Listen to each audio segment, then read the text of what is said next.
Coran, sourate 105. Qui sont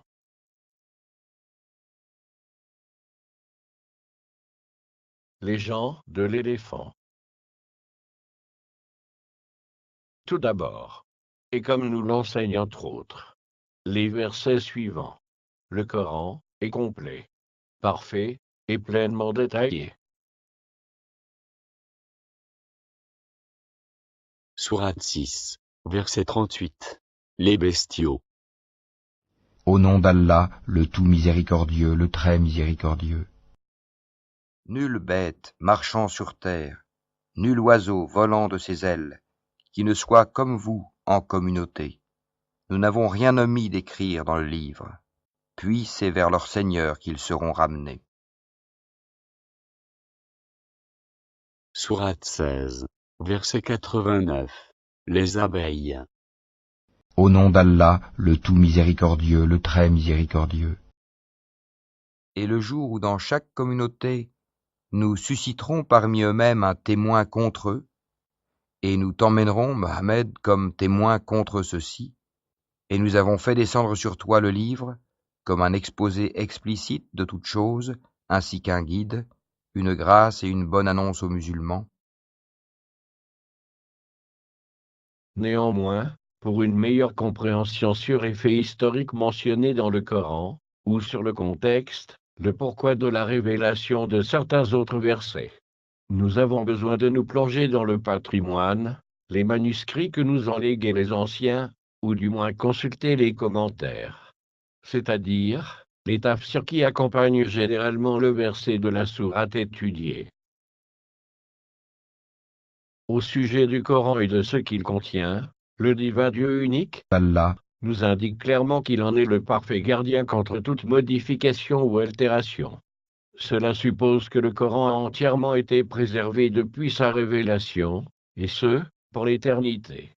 Pour ce qui est des autres écrits, notes, commentaires, ou hadiths, rien ne nous dit qu'au fil du temps ils n'ont pas été altérés, modifiés ou voire carrément inventés. Pour nous assurer de leur authenticité, nous devons donc dans un premier temps nous référer au Coran. C'est effectivement l'ensemble des versets qui nous guideront, et nous permettront de distinguer le vrai du faux. Ensuite, faisons appel à notre bon sens. En tant qu'homme bon et homme de foi, notre bon sens nous permettra de prendre les bonnes décisions, et nous écarter très loin du faux. Sourate 15. Verset 9. La vallée.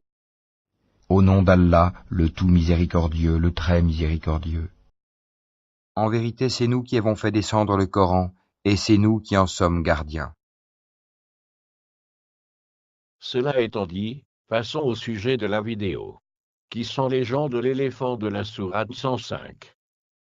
Peu avant l'année 570 de notre ère, Abraha, obligé du Négus d'Abyssinie, menait différentes guerres dans le sud de la péninsule arabique. Après être sorti vainqueur de plusieurs expéditions militaires, il devint gouverneur de tout le sud-ouest de la péninsule arabique. Étant toujours lié au Négus d'Abyssinie, et pour s'en détacher définitivement, Abraha prit la décision de s'autoproclamer roi d'Himyar. En pleine confiance donc, Abraha se chercha d'autres territoires à conquérir. Et c'est après mûre réflexion qu'il décida de s'attaquer à la ville de la Mecque. Dans un premier temps, il convoqua et dépêcha durant quelques jours plusieurs espions qui auront pour objectif de lui rapporter de précieuses informations. De retour de leur mission, ceux-ci lui expliquèrent qu'il y avait sur ce territoire cosmopolite diverses religions, que la ville était dirigée par des polythéistes païens, et qu'il y avait également au centre de la grande ville un lieu de culte en forme de cube. Quant à l'armée, elle était guère présente, presque inexistante. Ce qui confortait énormément Abraha. Il se voyait déjà le seul gouverneur de toute la péninsule, ce qui pourrait faciliter par la suite différentes expéditions sur d'autres empires plus vastes et plus puissants encore, pour finir par dominer toutes les terres jusqu'à la mer. Abraha se laissa quelques jours d'introspection et d'interrogation pour prendre une décision.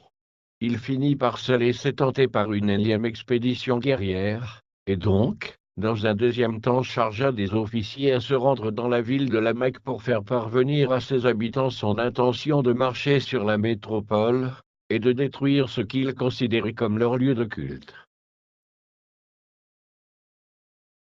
Mais ce qu'ignorait Abraha, c'est qu'il y avait une frange de la population mécoise, qui pratiquait le monothéisme pur, et qui s'identifiait comme descendants d'Abraham et Ismaël, rénovateurs de la Kaaba. Parmi eux, il y avait Abd al-Muttalib, grand-père du saint prophète Mohammed, qui, accompagné d'une poignée de Mécois, se rendirent par la suite jusqu'à Himyar, pour parler au gouverneur, autoproclamé. Sur place, Abd al-Muttalib exigea de rencontrer le gouverneur en personne. Requête qui lui fut adressée et accordée par ce dernier. Quand Abraha vit Abd al-Muttalib, il fut impressionné par sa stature et son charisme. Il dit: « Qui es-tu? Et que veux-tu, ô homme ?» Abd al-Muttalib commença par se présenter, et termina son allocution par une demande de restitution des bêtes qui lui ont été dérobées par des abyssins alors qu'il était absent. « C'est mon jeune berger, dit-il, qui me les a décrits. » Abraha s'exécuta et lui rendit ses bêtes de somme, mais avant, il répliqua par une interrogation. Il dit: « Il y a quelque chose qui m'intrigue, presque qui me dérange. Voilà que j'ai envoyé, il y a quelques jours, des émissaires pour signifier aux Mécois que nous allions marcher sur la ville et détruire leur lieu de culte. Et toi tu viens aujourd'hui jusqu'ici, pour réclamer tes bêtes de somme, sans faire allusion à aucune à mes menaçantes invectives. » Abd al-Muttalib lui rétorqua alors: « De ces bêtes j'en suis le propriétaire. Et sachez que notre lieu de culte a lui aussi son propriétaire, le divin Dieu unique, Allah. Quant à nous, je vous préviens et vous mets en garde, nous vous laisserons pas faire. » De retour à la Mecque, Abd al-Muttalib s'empressa de prévenir les populations, qui s'organisa dans la défense de la ville. La consigne était la suivante. Dès que l'armée d'Abraha sera en vue, femmes, enfants et vieillards devront trouver refuge dans les hauteurs de la ville. Quant au reste, ils seront priés de défendre la ville coûte que coûte. Lui, Abraha, fort d'une grande expérience, avait décidé de composer son armée, et d'y mettre à sa tête un imposant éléphant. Impressionnant et beaucoup plus grand que tous les autres, c'est sur celui-ci qu'il sera installé, et c'est lui en personne qui ouvrira la marche durant tout le parcours suivi par tout le convoi militaire. Les préparatifs étant terminés et le jour J arrivé, il quitta le sud-ouest de la péninsule pour une longue marche en direction de la Mecque. Les jours passèrent lentement mais sûrement. La fin de la marche était proche. Quand soudain, arrivé à proximité de la ville de la Mecque et pour une raison inconnue, l'animal sur lequel était assis Abraha s'arrêta subitement, et se mit sur le ventre sans vouloir ne plus avancer d'un iota. Abraha du haut de son haudain gesticula dans tous les sens pour se faire relever l'animal, et continuer jusque la Kaaba qu'il n'était plus qu'à 2 ou 3 quarts d'heure de marche, peut-être moins. Mais rien à faire. L'animal ne voulait plus rien savoir. C'est donc armé de son fouet qu'Abraha décida de descendre du dos de l'animal pour lui montrer qui était le maître, et surtout pour le faire avancer. Mais toujours rien, l'animal ne voulait rien entendre. Son commandant observant la scène s'avança et lui tendit le manche de sa lance. Abraha le saisit, et en asséna à de nombreuses reprises l'animal, mais sans rien changer à sa posture. L'éléphant était comme paralysé. C'est alors que le commandant, d'un coup de bras, et d'un regard vif, désigna le ciel dans lequel on pouvait voir se former un étrange nuage. C'est effectivement dans un ciel bien dégagé, qu'il pouvait, lui, et tous ceux qui étaient présents, assister à un étrange ballet d'oiseaux. Des centaines de milliers d'oiseaux en rassemblement. « Abraha » s'écria, « je n'en pense rien. Et quoi qu'il en soit, il faut absolument que nous avancions. » Il saisit alors l'animal par la chaîne qu'il avait autour du cou, et tira la bête vers le côté. Quand soudainement, l'animal se remit sur ses pattes pour marcher en direction du sud. Surpris, Abraha s'interrogea une fraction de seconde, pour le ressaisir durant une autre fraction, et le remettre dans la direction de la Mecque. Là, curieusement, le mastodonte se remit sur le ventre sans ne plus vouloir bouger. Du côté des Mécois, prévenus par les éclaireurs, femmes, enfants et vieillards étaient déjà tous à l'abri dans les hauteurs de la ville. Les hommes, par contre, avec patience et prêts au combat, attendaient la confrontation avec leurs ennemis abyssins. Quand brusquement, l'immense nuage d'oiseaux se dirigea avec grande vitesse dans la direction de la grande armée abyssinienne. Le nuage était en majorité composé de petits oiseaux, ressemblant à des hirondelles, et nommés Ababil.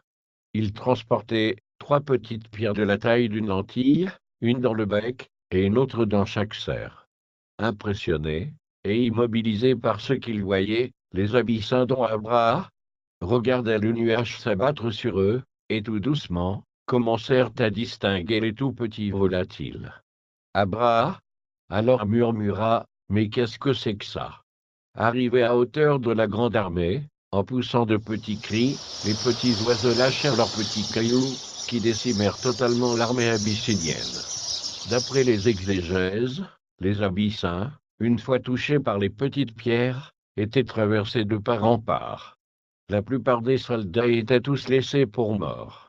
Ceux par contre qui n'étaient que blessés, l'étaient grièvement, et mouraient de leurs blessures peu de temps après, dans d'atroces souffrances. Sourate 105. L'éléphant. Au nom d'Allah le tout miséricordieux, le très miséricordieux. N'as-tu pas vu comment ton Seigneur a agi envers les gens de l'éléphant? N'a-t-il pas rendu leur ruse complètement vaine et envoyé sur eux des oiseaux par volées qui leur lançaient des pierres d'argile, et il les a rendus semblables à une paille mâchée? Enfin, en corrélation avec le miracle qui s'était produit l'an 570 de notre ère, cette année fut appelée par les dirigeants de l'époque l'année de l'éléphant. C'est également durant cette année qu'on a vu naître le saint prophète Mohammed, salallahu wa salam, petit-fils d'Abd-el-Muttalib. Quelques dizaines d'années plus tard, lors de la révélation de la sourate 105, des témoins oculaires de cette scène incroyable d'oiseaux fondant et décimant toute l'armée abyssinienne étaient encore vivants et confirmaient la réalité extraordinaire de ces faits.